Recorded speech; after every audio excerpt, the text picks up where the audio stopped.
نحمده ونصلي ونسلم على رسوله الكريم اما بعد فاعوذ بالله من الشيطان الرجيم بسم الله الرحمن الرحيم محمد رسول الله والذين معه اشداء على الكفار رحماء بينهم تراهم ركعا سجدا صدق الله العظيم.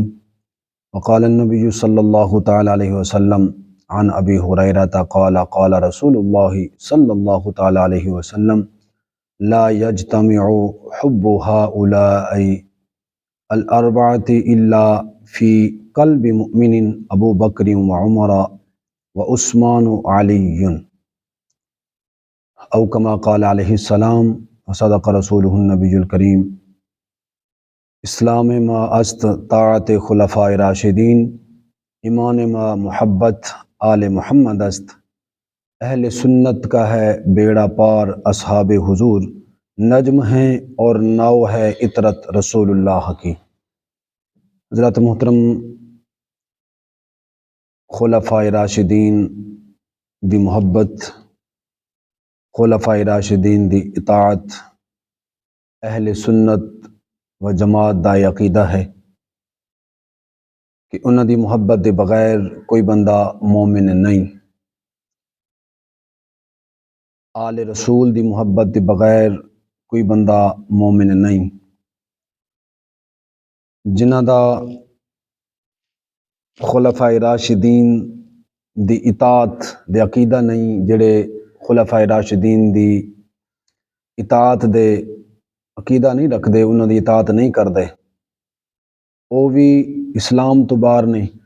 اور جنہاں دے دل دے اندر اہل بیت اطہار دی محبت نہیں، وہ بھی اسلام تو باہر نہیں. کتاب الورا دے اندر حضرت سیدنا ابو ہریرہ رضی اللہ تعالی عنہ تو روایت ہے کہ لا یجتمع حب ہؤلاء الاربعۃ الا فی قلب مؤمن ابو بکر وعمر وعثمان وعلی. حضرت ابو ہریرہ رضی اللہ تعالی عنہ تو روایت ہے کہ رسول اللہ صلی اللہ تعالی علیہ وسلم نے فرمایا کہ انہاں چاراں دی محبت مومن دے دل دے اندر ہی جمع ہوئے گی. جس بندے دے دل دے اندر انہاں چاراں دی محبت نہیں تو سمجھو او بندہ مومن نہیں. کہ جس دل دے اندر ابو بکر عمر عثمان و علی رضوان اللہ تعالی علیہم اجمعین دی محبت موجود ہے، سمجھ لو کہ او بندہ مومن ہے. کہ جس دل میں ان چار ہستیوں کی محبت نہیں ہے وہ بندہ مومن نہیں، منافق ہے. کہ ان چاروں میں سے کسی ایک کو چھوڑ دے گا، ان چاروں میں سے کسی ایک کی محبت اس کے دل میں نہیں ہوگی، کسی ایک کے ساتھ بغض، عداوت، دشمنی رکھے گا، تو سمجھ لو کہ وہ بندہ مومن نہیں ہے. مومن وہی ہے جس کے دل میں ان چاروں کی محبت ہوگی، ان چاروں کے ساتھ عقیدت رکھے گا، ان چاروں کی اطاعت کرے گا، ان چاروں کا فرما بردار ہوگا، تو سمجھ لو کہ وہ بندہ مومن ہے. اگر ان میں سے کسی ایک کی محبت بھی دل میں نہیں تو وہ بندہ مومن نہیں ہے. اسی طرح ترمذی شریف میں دوسری روایت موجود ہے کہ آقا علیہ الصلوۃ والسلام کی ترتیب دیکھیں کہ حدیث مبارکہ میں آقا علیہ الصلوۃ والسلام نے خلفاء راشدین کی ترتیب کس طرح رکھی، ان کا نام کس ترتیب سے لیا. تو اگر اس ترتیب کو کوئی بندہ سمجھ جائے تو وہ خلفاء راشدین کی خلافت میں اختلاف کر ہی نہیں سکتا. ترمذی شریف نے حدیث سے پاک موجود ہے، حضرت علی رضی اللہ تعالیٰ عنہ کی روایت ہے کہ قال رسول اللہ صلی اللہ علیہ وسلم رحم اللہ ابا بکر زوجنی ابنتہ وحملنی الی دار الحجرۃ واعتق بلالا من مالہ، رحم اللہ عمر یقول الحق وإن كان مر تركه الحق وماله صديق، رحم الله عثمان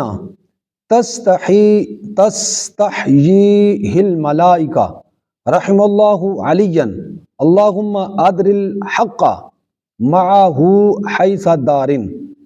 ترمذی شریف میں حدیث پاک موجود ہے کہ آقا علیہ الصلوۃ والسلام نے ارشاد فرمایا کہ اللہ رحم کرے ابو بکر پر، اللہ رحم کرے ابو بکر پر کہ جس نے اپنی بیٹی کو میرے نکاح میں دیا، اور ہجرت کے موقع پر حضرت ابو بکر نے اپنے کندھوں پر اٹھا کے مجھے مدینہ شریف لے گئے، اور اپنے مال سے حضرت بلال کو خرید کر آزاد فرما دیا۔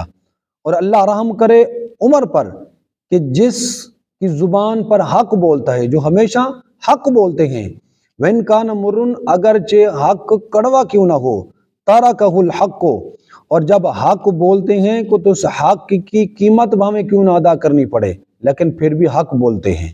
اور اسی طرح فرمایا رحم اللہ عثمان، اللہ عثمان پر رحم کرے کہ فرشتے بھی جنہیں دے کر حیا کرتے ہیں۔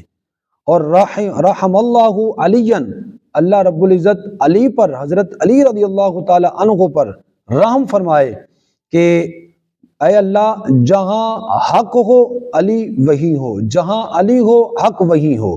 یہ آقا علیہ الصلوۃ والسلام کا فرمان ہے، اور دعا دے رہے ہیں ان چار ہستیوں کو کس ترتیب کے ساتھ کہ پہلے حضرت ابو بکر کا نام لیا، پھر عمر فاروق کا نام لیا، پھر عثمان غنی کا نام لیا، پھر حضرت علی کرم اللہ وجہ الکریم کا نام لیا۔ حضرات محترم، خلافت خلفائے راشدین کی کس ترتیب سے ہے کہ جس ترتیب میں آقا علیہ الصلوۃ والسلام نے ان کی زندگی میں نہیں ان کو دعا دی، زندگی میں ہی ان کی یہ ترتیب بیان فرما دی۔ دعا ہے اللہ رب العزت کی بارگاہ میں کہ رب کائنات ہم سب کو خلفائے راشدین کی اس ترتیب پر ایمان رکھنے کی توفیق عطا فرمائے، اور اللہ رب العزت ان کی محبت ہمارے دل میں جلوہ گن فرمائے۔ رب العزت ان کے ساتھ ہم سب کو محبت کرنے کی توفیق عطا فرمائے۔ آمین وما علیہ الا البلاغ المبین۔